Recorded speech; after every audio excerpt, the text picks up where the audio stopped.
that smile in those beautiful brown eyes, girl. I hear your voice, it whispers in the dark. Yeah, you make it right, yeah, girl. Everything in my life, you changed my story. So, it's a lovely day today, and I thought we could talk about something I pretty much never do. The issue is about how it is hard to create content. How it is so hard to come up with an idea and put it out there. It's a very long process, and if you look at it, in as much as people wouldn't want to look at it as a risk, but I feel like creating content has also its risks that are involved. So, anyways, this is what happens when you take a bike out. People start asking you questions, especially here in Zimbabwe. We have people who ask you, in fact, they'll actually ask you these very same questions. Some of the questions, what's the top speed? So, I mean, I'm riding a super bike. If you tell them 299, that's the maximum speed, they won't be impressed, but definitely you have to lie to them. And then they're like, yeah, this is it. So, yeah, pretty much they have lots of questions. Though it's actually now diverting away from what we were talking about. But let's talk about questions. Questions people ask whilst I'm out on a motorbike. Questions like, okay, so how much is it? Especially in Zimbabwe, they usually want to compare it to the Honda Fit. A Honda Fit is actually a prominent vehicle here in Zimbabwe because most of the guys, they actually use it to ferry people from point A to point B. So they're very popular. So they always want to compare with the Honda Fit. How much is it? My Honda Fit Mangana, meaning that how much Honda Fits are these?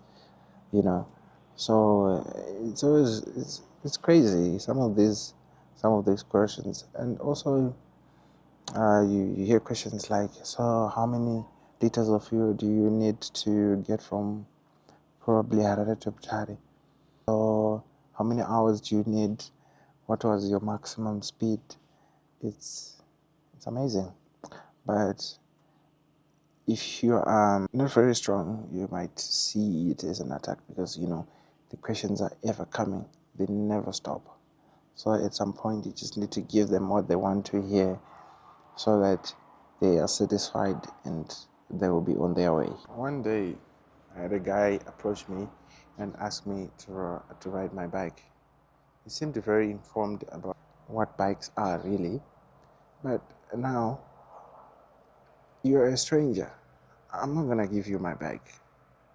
I know the risks that is associated with giving somebody a bike of your own, especially if I don't know you and if I don't really know that you own a big bike. So this guy approaches me. He's like, nice bike.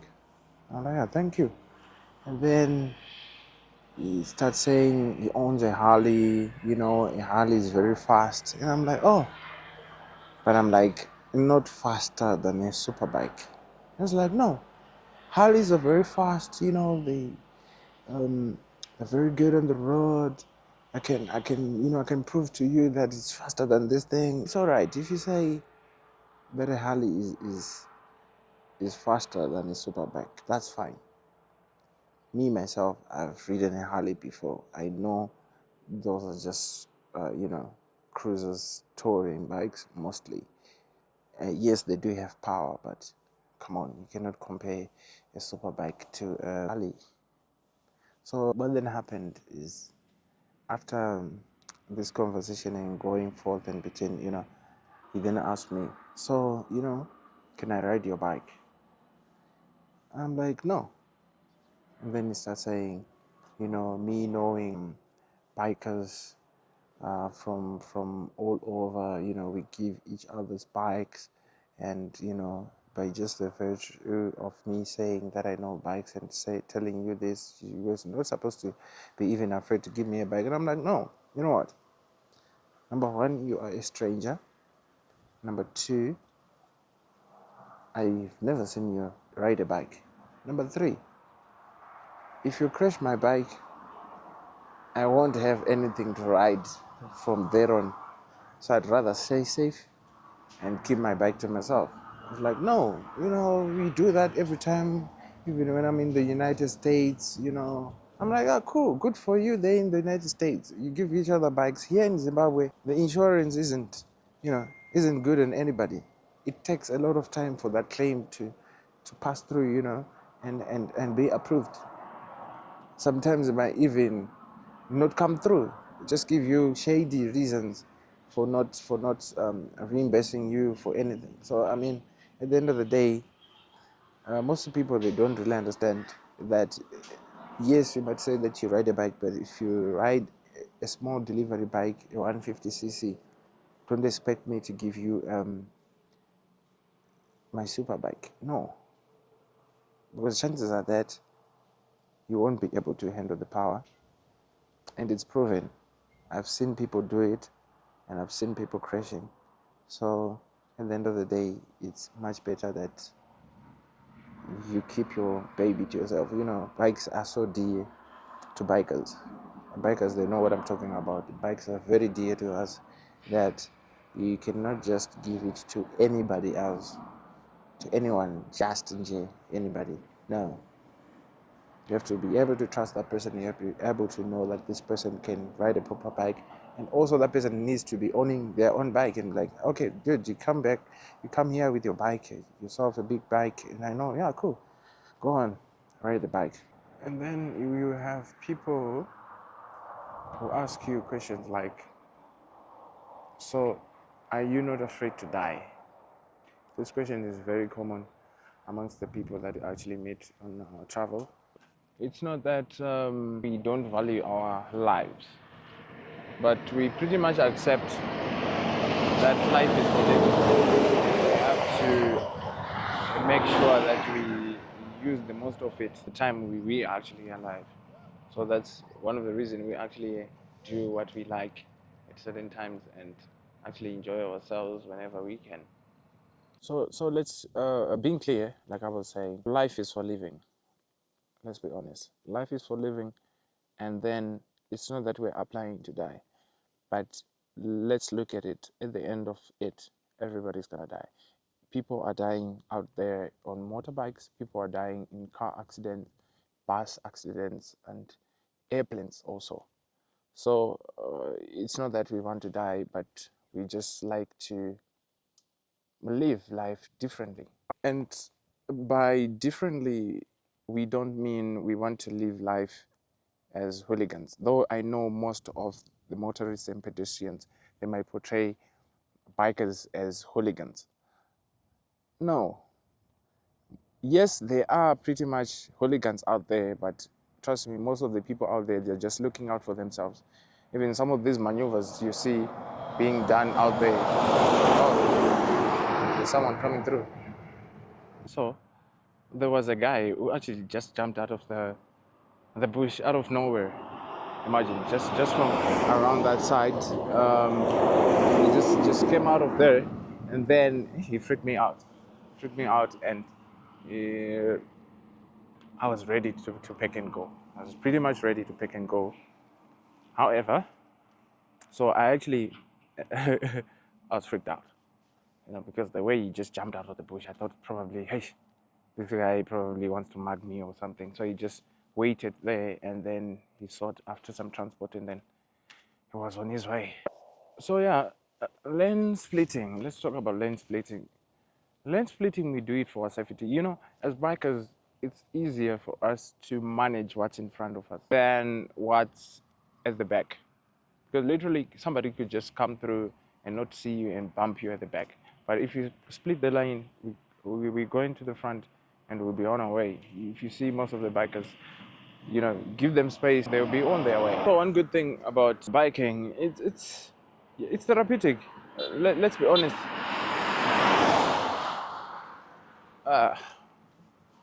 Lots of people will be just flashing at you. I don't even know what he was saying. But anyways, biking is therapeutic. Why? It's just like any other hobby. Come on, you like basketball, and then you go for a game. You mix and mingle with others, or you just go and play with yourself. Chances are that you're just gonna come back as whole as you are. You know. So biking is pretty much therapeutic. By the way, I'm on the side of the highway. That's why there's so many cars passing through. This is one of major highways in Zimbabwe. It's Harare Mutare route. I don't know why today I'm so scared, but probably call me a chicken. Call me a chicken, but today I just feel, I don't know. I think something happened to this guy's car. Something happened. I had to stop. From where I am, there's a biker down there. I think he's having a problem with his bike. I don't know what happened to it, but it's been there for, I think, for the last 10 minutes, ever since I was here. What I think is that this guy ran out of fuel. These guys have this tendency of putting $2, a dollar in the tank and try to hit the road. Yeah, chances are that at some point it will actually backfire. Like it is right now. I am sure this guy ran out of fuel.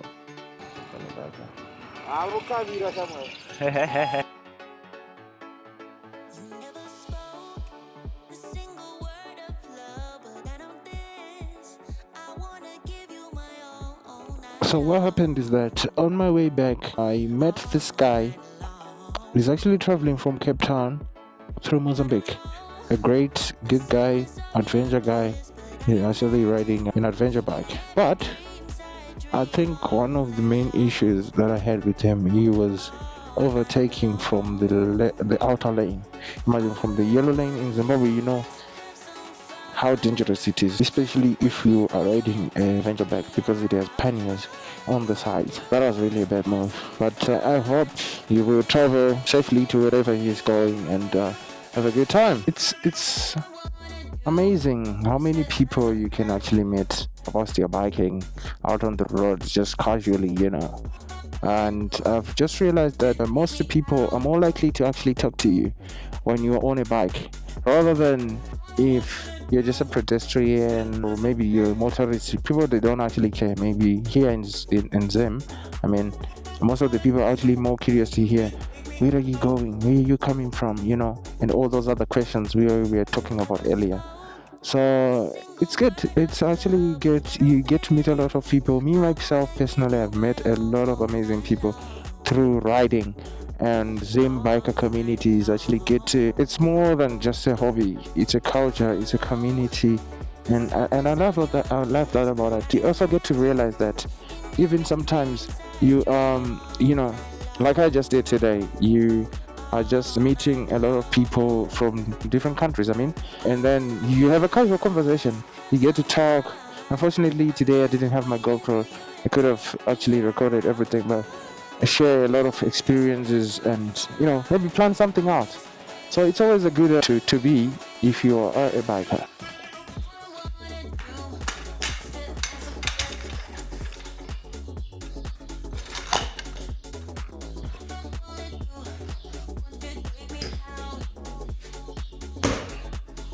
Anyways, today's ride was very therapeutic. Took some time off everything that I do and had to just get some wind, which was a very good thing. Superbikes, being superbikes, me personally, I'm a person who likes traveling. I like traveling a lot, and I feel like a superbike is not a thing that's gonna be doing me justice for long distance travels. Packing my property with me, clothes, everything, camping gear and everything, for a long haul. I really want to get into traveling more, or cross countries on a motorbike and be able to to fit everything with me. It's so hard to to carry everything with you on a super bike.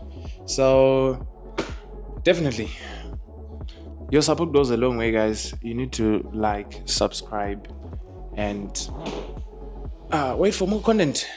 My next bike should be definitely a GS adventure bike. I like the bulkiness of that GS adventure bike, monstrous, some sort. So I that's my next bike. Of course, I'm gonna at some point I have plans to get a newer generation bike. I'm a Honda fan. Honestly, in terms of bikes, I'm a Honda fan.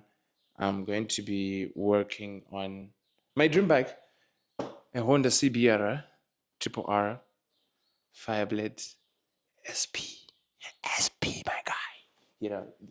That's the ultimate goal. I mean, I love this bike a lot.